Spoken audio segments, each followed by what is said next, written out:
Hi, I'm Mark from Tabula, and today I'm going to show you a truly delicious meat alternative so that you too can enjoy life-changing tacos.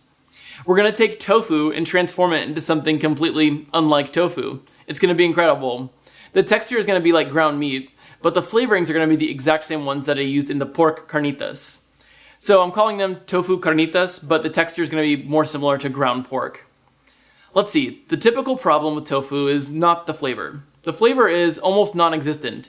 In fact, tofu is a really great sponge to soak up other flavors like sauces and marinades. It's the texture that's a problem typically, and I think that vegans and vegetarians could actually agree that the texture is kind of unpleasant. It's just soft and mushy, and in general, that's not something that humans enjoy having in our mouths. We enjoy things that are chewy or have some sort of crisp or chew to them. So I'm going to take you through a process to change this tofu into something that's going to be really enjoyable and have a great satisfying texture. It's not that hard. Let's get right to it. We'll need oil, salt, an onion, an orange, the firmest tofu you can find, cinnamon, bay leaf, and garlic. Okay, I'm going to start by opening up my tofu package. This one is from Trader Joe's, and it's my absolute favorite. It says super firm, and it really is. It's the firmest one that I've ever seen around, so this is my favorite because it doesn't have to have as much liquid cook off in the process. Okay, I'm just going to blot this dry. Now I can cut it into some smaller pieces that can fit in our food processor more easily. This part doesn't matter about being super accurate. We just need to get it into small pieces that the food processor can handle and cut evenly. Okay, I'm just going to transfer all that tofu into the food processor, and then I'm just going to pulse it until it's finely ground, but not too tiny.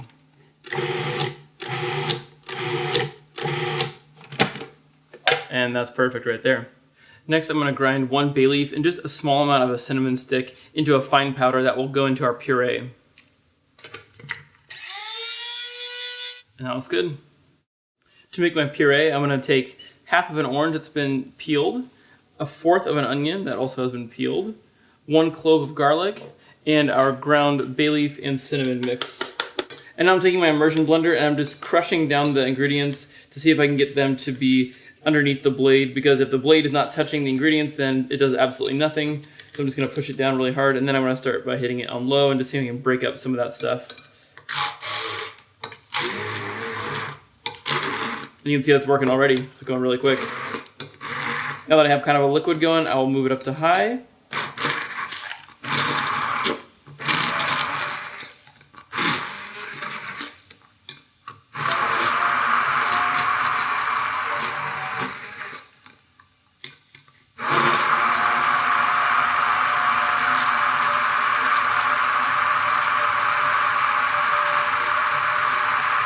Now it's time to transform this tofu into something completely different. I'm going to preheat this pan to medium heat and add a good amount of avocado oil. I might need to add even more than this later, but I'll start with this for now. When the oil is nice and hot and can run around the pan quickly like this, then I can add my tofu. And we'll give that a really good pinch of salt to get started. I can start to look at the underside and see that it is starting to brown a little bit, and that is the goal. We're going to do this on all the pieces of tofu. So the way we're going to achieve that is by letting the bottom layer brown, then we'll stir it around, let that bottom layer brown, stir it around some more, etc., until all of the tofu is really super crispy and has a great texture and color to it. Okay, I'm going to do kind of the first turn here. I'll take a peek at the next layer here, and it's starting to come together some more. It looks like we can do another stir. Okay, this is my third time turning everything over.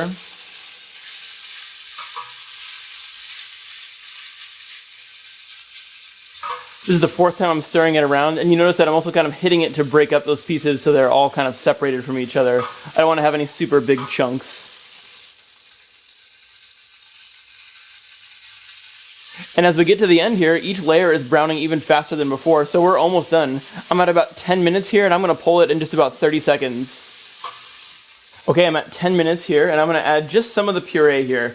I can always add more later, but I can't take this out. So I'm going to start just with a little bit there, mix it in.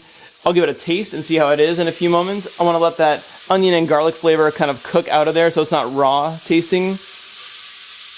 I want to let everything meld together and integrate. Okay, I'm going to give it a taste. That is incredibly delicious. I'm going to add a little bit more of the puree. I'm not going to add just a little more flavor. It was just a little bit light on the citrusy flavor. I'm going to give it one final taste here. That is really great. I can taste all the garlic and the citrus from the orange juice and a little just hint of that cinnamon, and just like a subtle savory kind of floral note from the bay leaf. It's really, really amazing. And that's it. We just learned how to transform tofu into something far superior than its original form. This is a really delicious recipe that I think vegans, vegetarians, and meat eaters alike will enjoy. I developed this recipe while I was experimenting with a vegan diet, and it's just something that's remained in my repertoire ever since then. It's just really delicious and satisfying. Well, I hope that you enjoyed learning how to make this recipe, and now I hope that you go forth and make it and share it with others. I'll see you next time. There are really only 3 secrets that you need to know to immediately have a huge head start on becoming a great home cook. You can have instant access to my free mini course by visiting tabula.cooking. I'll see you there.